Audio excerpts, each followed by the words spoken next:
नमस्कार। पूर्ण चंद्र कांडपाल जनजागृति का एपिसोड नंबर 1314 यानी 1314। आज एक मिशन की बात करता हूँ। ये मिशन सबके घरों में है और इस मिशन में कौन इस पर लगे रहते हैं, उनका क्या मिशन है, ये आप अपने घर में बड़ी बारीकी से आप देखेंगे, क्या खुल के भी देखेंगे, आप सबको ये नज़र आएगा। ये सबके घरों की हालत है। उस मिशन का नाम है हमारा सिर्फ एक मिशन, झाड़ू पोछा कपड़े किचन। अब ये किसके लिए है आप समझ सकते हो, अभी बताया नहीं मैंने। हमारा सिर्फ एक मिशन, झाड़ू पोछा कपड़े किचन। ये आज की ये जनजागृति समाज की उन गृहिणियों को समर्पित है। ये गृहिणियों को समर्पित है जो आठों पहर, एक घड़ी आधी से भी आज फ्री नहीं है इनकी। आठों पहर 24 घंटे नींद में भी घर के काम में अस्त व्यस्त रहती हैं। व्यस्त नहीं रहती बल्कि अस्त व्यस्त रहती हैं, खोई हुई रहती हैं। उनके दिमाग में हर वक्त ये इन चार चीज़ों ने ही उनको घेर रखा है, उनकी ज़िंदगी का कचूमर कर रखा है इन चार चीज़ों ने। क्या है?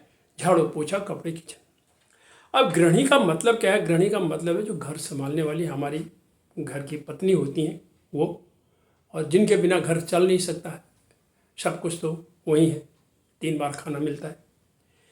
अब एक दिन में, अब मैं इसकी बात करता हूँ, ये मैंने मिशन क्यों बोला है इसको। एक दिन में होते हैं 24 घंटे।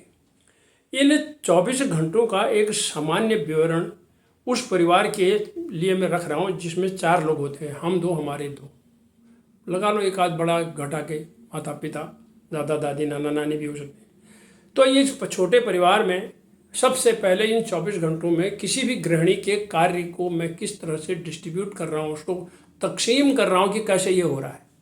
तो आइए साहब सबसे पहले शुरू करते हैं। उनको 8 घंटे नींद की हम देते हैं।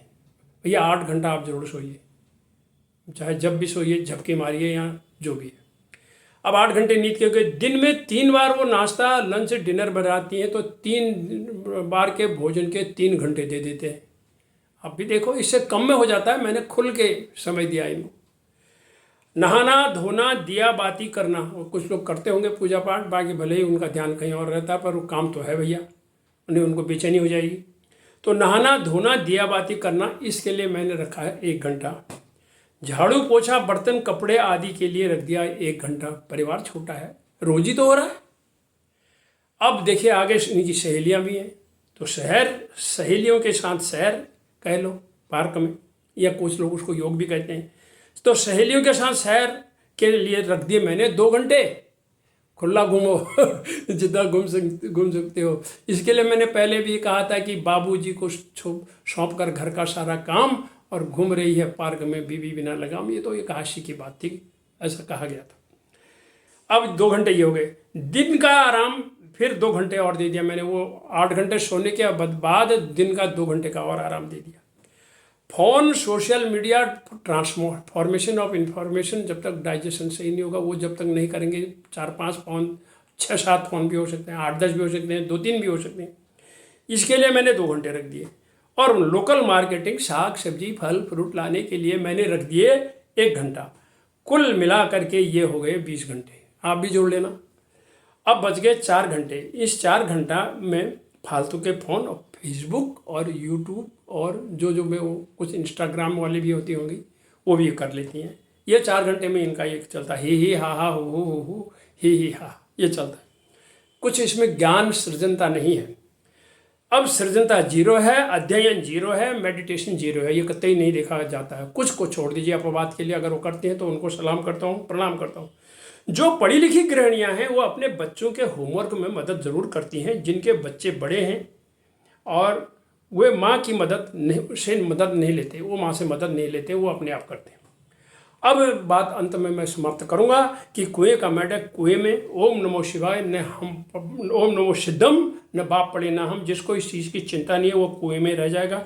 और फिर बदलाव कहाँ जाएगा? बदलाव तब आता है जब चिंतन होता है, अपने में एक इच्छा होती है। यहाँ न अध्ययन है न संगत है। अंत में जो ये 4 घंटे का समय है वह झाड़ू पोछा कपड़े किचन और डस्टिंग में तकसीम हो जाता है। वो मैंने आपको बताया, इसी में वो व्यस्त रहते हैं। ईमानदारी से सोचिए तो आप कैसी गृहिणी हैं? महिलाओं से मेरा सवाल है विनम्रता के साथ, आप अपने से सोचिए कि आप कैसी गृहिणी है। क्या आपके मिशन में झाड़ू पोछा कपड़े किचन तक ही है? जीवन में व्यस्त रहें, अस्त व्यस्त नहीं रहें।